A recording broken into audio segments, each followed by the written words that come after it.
Hello friends, नमस्कार। कैसे आप सब लोग? दोस्तों, गोल्ड में तो मजा ही आ रहा होगा आपको। खूब पैसा छापा होगा आपने।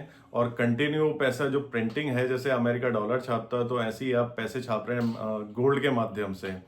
तो दोस्तों, गोल्ड में क्या है वो आज हम बताते हैं आपको। दोस्तों, आपको पता ही है कि कल भी 8-10% गोल्ड बढ़ा था।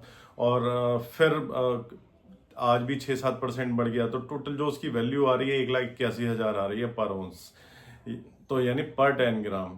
और अगर गोल्ड जीएसटी आप उसमें जीएसटी या टैक्सेस जोड़ दो तो 1,85 1,90 के आसपास हो जाएगी।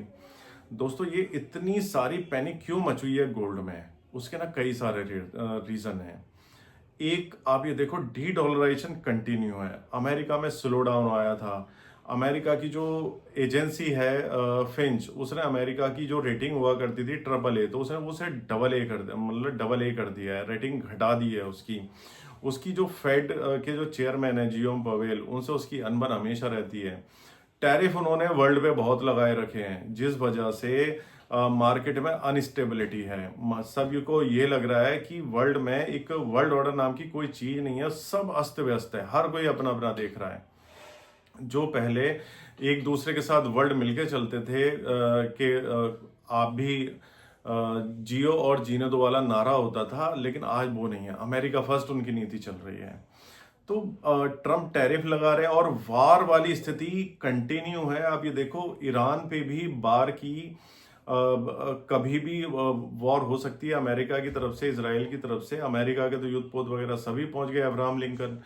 तो आप ये देखो, ऊपर से अमेरिका तैयारी कर रहा है कि अगर ताइवान पे चाइना ने हमला करा या उस पर कब्जाने की कोशिश करी, हम तब भी आ जाएंगे। और साथ ही साथ उन्होंने वेनेजुएला का, आपको पता ही है, प्रेसिडेंट उठा लिया। सीधे वो धमका रहा है इस समय कनाडा को, अगर आपने चाइना से डील कर ली तो हम आपको छोड़ेंगे नहीं, 100% टैरिफ लगा देंगे। साथ ही साथ उनने इंडिया ने जो ईयू के साथ डील की है, उसने उसे भी धमका दिया कि आपने हमें धोखा दिया है। तो दोस्तों, इतनी सारी चीजें हुए पड़ी हैं कि सब हाय तौबा मची पड़ी है। Gold gold gold, high gold high gold मचा पड़ा है। और अमेरिका का भी देखो, जो स्टेबल कॉइन है उसमें, जो स्टेबल कॉइन में ना वो है गोल्ड बेस्ड।